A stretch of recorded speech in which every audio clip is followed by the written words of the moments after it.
o PT decidiu entrar em uma disputa eleitoral por uma vaga no Senado que não existe ainda, a de Sérgio Moro. Lideranças da legenda no Paraná, como os deputados Gleisi Hoffmann e Zeca Dirceu, já dão como certa a cassação do senador do União Brasil. O ex-juiz da Lava Jato é alvo de uma ação no TRE paranaense por abuso de poder econômico e suposto Caixa 2. É incrível a capacidade dessa gente de tentar emplacar algum tipo de narrativa que justifique aquilo que eles querem alcançar.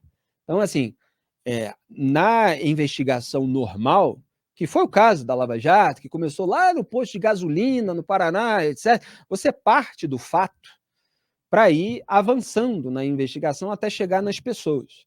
Aqui não, né? Você parte da sua vingança contra aquela pessoa que você quer atingir, e aí no caminho você tenta encontrar algum fato. E aí eles vão somando várias tentativas, né? Explorando aí nos blogs sujos, etc., para ver se alguma coisa vinga e eles possam formar aí um conjunto da obra e, quem sabe, contornar mais uma lei, como fizeram no caso do Deltan Dallagnol, para caçar um mandato de um senador eleito. O líder do PT na Câmara e a presidente nacional da sigla buscam obter o apoio do ex-governador Roberto Requião e do deputado estadual Requião Filho. Eles migraram do MDB para o Partido dos Trabalhadores em 2022 e também estão de olho nessa disputa. Vale destacar, porém, que não há previsão de desfecho para o caso na Justiça Eleitoral. Segundo a reportagem, o filho de José Dirceu vai se reunir com o Requião Filho no dia 7 de julho em Curitiba para discutir uma possível aliança. A reportagem é do Globo. Se o Moro for cassado, a eleição suplementar deverá ocorrer no ano que vem. Com isso, políticos com mandato, como Zeca, Gleisi e Requião Filho, poderão disputar o Senado sem ter que abrir mão de seus cargos. Wilson, eles vão... e, aliás, rolou um tweet da Janja, né? A gente não colocou aí, mas eu estava vendo, que já trata a Gleisi como futura senadora. Né?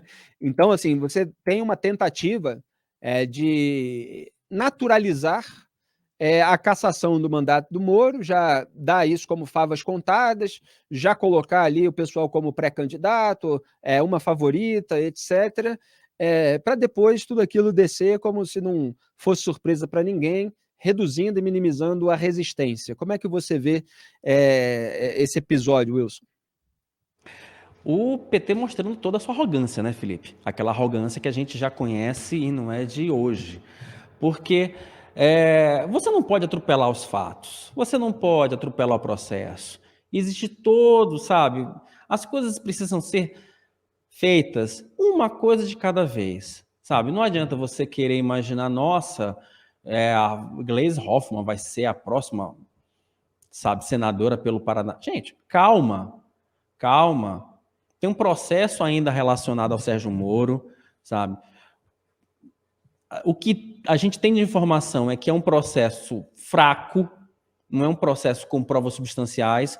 Pode ser que aconteça com o Moro a mesma coisa que aconteça com o Deltan Dallagnol, mas, gente, até chegar no TSE, tem ainda o julgamento no Tribunal Regional lá no Paraná, o processo ainda está na fase de instrução, ou seja, tem muita água para rolar, entendeu? Tem muita coisa para acontecer e o PT já está basicamente dando a Gleisi Hoffmann como se fosse a próxima senadora. Mesmo que o Moro venha a ser cassado, o que seria lamentável, tem que combinar com o eleitorado, né?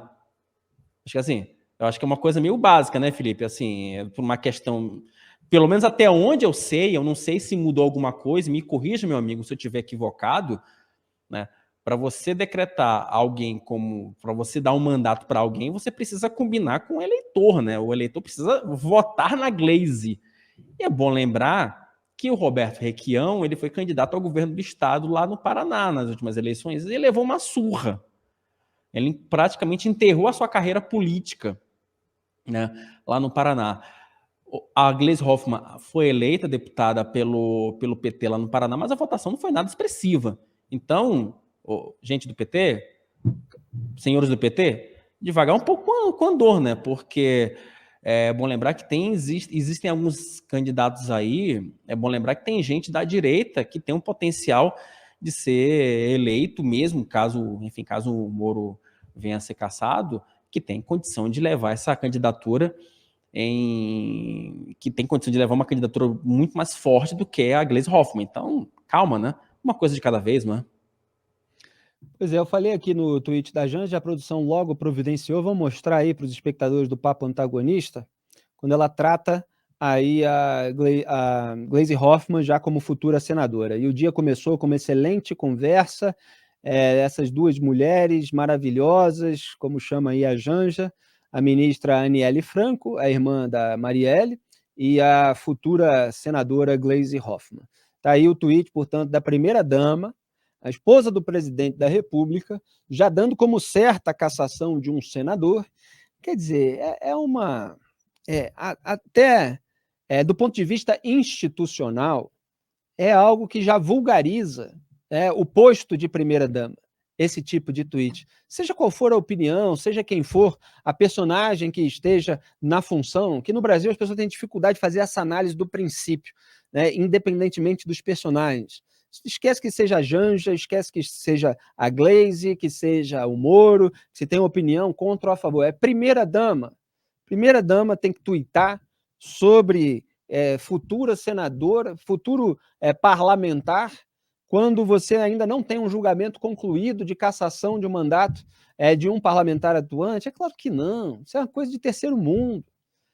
Isso é absolutamente degradante do ponto de vista institucional que aconteça. Mas no Brasil, essa promiscuidade, esse corporativismo do grupo político, do campo ideológico, esse ódio, essa vingancinha, esse ressentimento contra qualquer pessoa que atrapalhou os planos ali, ou ofereceu obstáculos, ou desmascarou, trouxe podres, tudo isso já foi devidamente naturalizado. Eu queria lembrar, eu estava puxando aqui, enquanto você, Wilson, estava comentando, que o Lula indicou para o TRE paranaense um advogado que sinalizou o voto contra o Sérgio Moro, lá no Paraná.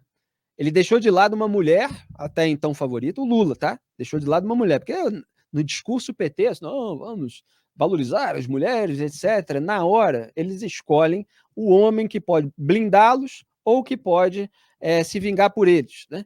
Então, você tinha uma favorita, que era a Andréa Sabaga de Mello, que já havia ocupado, inclusive, o TRE paranaense durante o governo Dilma, mas ele escolheu o Júlio Jacob Júnior.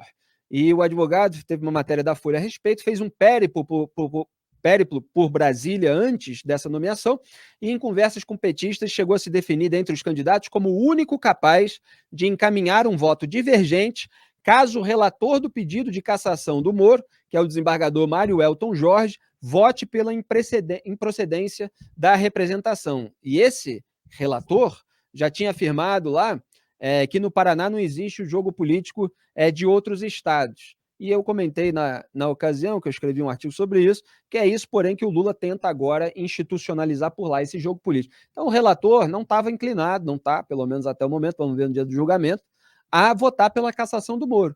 Só que o Lula já colocou lá alguém para divergir dele e, portanto, abrir caminho aí para uma eventual formação de maioria. O Lula, tem vídeo no meu Instagram, inclusive, eu falando na TV, durante a campanha eleitoral, que o Lula teria depois, como presidente, como recompensar ou premiar aqueles que estão dispostos a fazer o trabalho sujo, entre aspas, por ele, quer dizer, votar contra os inimigos dele. Né? E a gente vê aí o Benedito Gonçalves, que há muito tempo quer ocupar uma vaga no STF, que votou pela cassação do Deltan Dallagnol, agora vota contra o Bolsonaro, embora, repito, sejam dois casos diferentes. Contra o Bolsonaro há muitos elementos, sim,